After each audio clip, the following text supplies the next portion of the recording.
High, আমি রক্তিম। আজকের ভিডিওটা হচ্ছে একটা কমেন্টের ভিত্তিতে।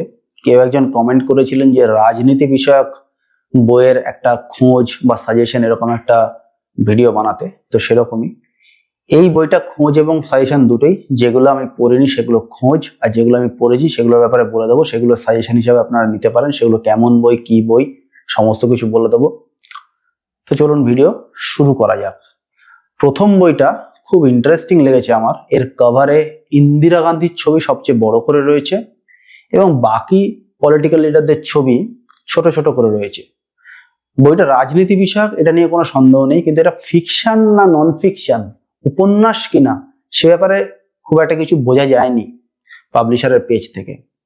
এবং লেখা রয়েছে যে ইন্দিরা গান্ধী হচ্ছেন এমন একজন লিডার যিনি তিনজন বিখ্যাত মানুষের ক্লোজ কন্ট্যাক্টে এসেছিলেন। আর কোনো রাজনৈতিক নেতা স্বাধীনতা পরবর্তী ভারতবর্ষে তিনজনের ক্লোজ কন্ট্যাক্টে আসতে পারেনি।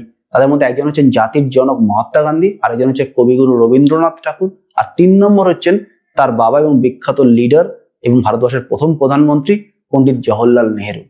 আপনারা অনেকেই জানেন ইন্দিরা গান্ধী বিশ্বভারতীতে পড়াশোনা করতেন। উনি বাংলায় কথা বলতেও পারতেন কিছুটা।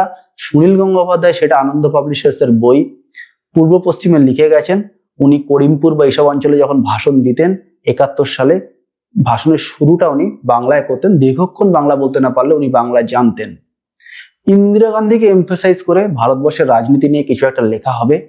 বিভা পাবলিশারের বই, অরিন্দম শীলের লেখক, এবং বইয়ের নাম হচ্ছে সঞ্জয় কহিল কথা। সঞ্জয় অর্থাৎ সঞ্জয় গান্ধীকে মিন করে যেহেতু নামটা রাখা হয়েছে, কোথাও গিয়ে মনে হচ্ছে এটা জরুরি অবস্থার ওপর কোনো লেখা হতে পারে, ইমার্জেন্সির ওপর কোনো লেখা হতে পারে। 1975 সালে যে ইমার্জেন্সি হয়েছিল এবং যে সময় ইন্দিরা গান্ধীকে ক্ষমতাচ্যুত করে জয়প্রকাশ নারায়ণের জোট, জনতা দলের জোট, সেই সমস্ত কিছু নিয়ে একটা লেখা হবে বলে মনে হচ্ছে। যদি লেখাটা ভালো হয়, আমি কিন্তু সুপার এক্সাইটেড এই টাইপের লেখার জন্য। কিন্তু আগেন ভালো না মন্দ বলতে পারবো না, এটা একটা খোঁজ হিসাবেই আপনারা নিয়ে নিন। বিভা পাবলিশারের বই। এর পরের বইটা আমার 2023 বেস্ট রিডে জায়গা পেয়েছে। অত্যন্ত ভালো বই। বিজেপির ইতিহাস, জন্ম এবং 2004 অব্দি বিজেপির চলা, এই সমস্ত কিছুকে ব্যাখ্যা করা রয়েছে এবং ভারতবর্ষের রাজনীতির দক্ষিণাবর্তের চর্চা রয়েছে এবং একটা দার্শনিক জিনিসও ব্যাখ্যা করা রয়েছে যে ভারতবর্ষের অনেক রাজনৈতিক দল, মূলত কংগ্রেস বিভিন্ন সময় ভাঙে। আমাদের রাজ্য আপনারা জানেন কংগ্রেস ভেঙেই একটা সময় তৃণমূল কংগ্রেস তৈরি হয়েছিল। এছাড়া ভারতবর্ষের বিভিন্ন প্রান্তে কংগ্রেস ভেঙে বিভিন্ন আঞ্চলিক দল জন্ম নিয়েছিল, কিন্তু বিজেপি সচরাচর ভাঙে না। কেন ভাঙে না? কোন দর্শন, কোন আঠা, কোন ফেভিকল তাদেরকে আটকে রাখে? এই সমস্ত কিছু দার্শনিক চর্চা রয়েছে ক্যাফে টেবিলের বই, অভিক মুখোপাধ্যায়ের লেখা সেই ফুলের দল। এই বইটা কিন্তু ভালো বই, আমি রেকমেন্ড করছি। আমি পড়েছি, রিভিউ করেছি, বেস্ট রিডে জায়গা দিয়েছি। এটা গত বছর বইমেলাতে বেরোনো, যারা পড়েননি তারা ট্রাই করতে পারে। খুব ভালো নন ফিকশন এই বইটা। পরের বইটা, এটা একটা উপন্যাস, এটা ঠিক ফিকশন নয়। এটা গোপাল পাঠাকে নিয়ে। গোপাল পাঠা হচ্ছে গোপালচন্দ্র মুখোপাধ্যায়, যে কলকাতায় এবং নোয়াখালীতে যে রায়ট হয়েছিল মুসলিম লীগের ডিরেক্ট অ্যাকশন ডে, সেই সমস্ত কিছুর উপর লেখা। এবং লেখক জানিয়েছেন এটা একটা উপন্যাস। এটা ক্যাফে টেবিল থেকে বেরোচ্ছে। কলকাতা কসাইখানা, সৌরভ চক্রবর্তী।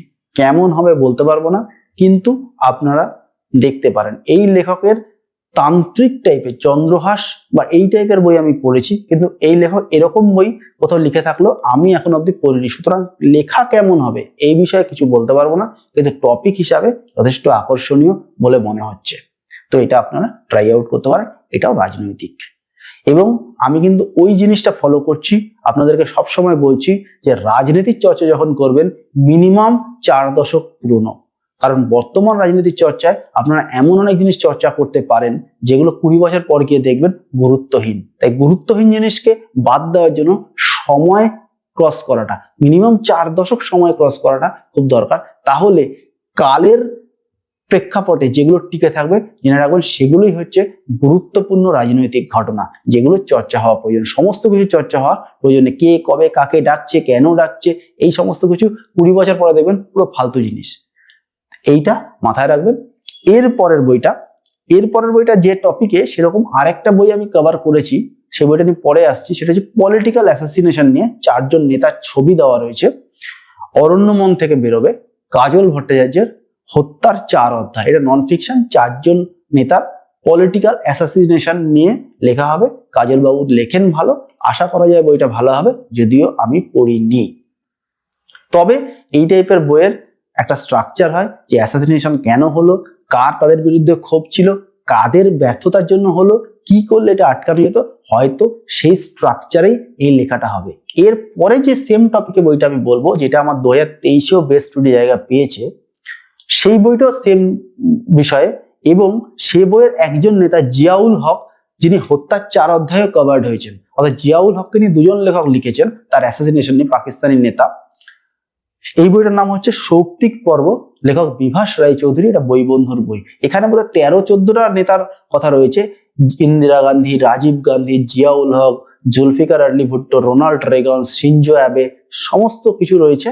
এবং এই বইটার ব্যাপারে ডিটেল আলোচনা আমার চ্যানেলে রয়েছে, আপনারা দেখতে পারেন। এটা কিন্তু বেশ ভালো নন ফিকশন, এবং এটা কিন্তু ওই স্ট্রাকচারে যে কাদের ফেলিওরে হলো, কারা ক্ষুব্ধ ছিল, কি করলে আটকানো যেত, এই সমস্ত কিছু, এবং ক্ষুব্ধ থাকার যে ঐতিহাসিক কারণ, অর্থাৎ ইন্দিরা গান্ধীর ওপর শিখ সম্প্রদায়ের ক্ষোভের ঐতিহাসিক কারণ, রাজীব গান্ধীর ওপর শ্রীলঙ্কার ক্ষোভের ঐতিহাসিক কারণ, এগুলো ব্যাখ্যা করা রয়েছে। এবং শ্রীলঙ্কার রাজনীতি আমার দৃঢ় বিশ্বাস খুব কম লোকই ওয়াকিবহাল। আমরা বাংলাদেশের রাজনীতি নিয়ে ওয়াকিবহাল, আমরা চায়না নিয়ে কিছুটা ওয়াকিবহাল, আমরা আমেরিকা নিয়ে ওয়াকিবহাল, আমরা পাকিস্তান নিয়ে ওয়াকিবহাল, কিন্তু শ্রীলঙ্কা নিয়ে আমরা কিন্তু খুব কম ওয়াকিবহাল।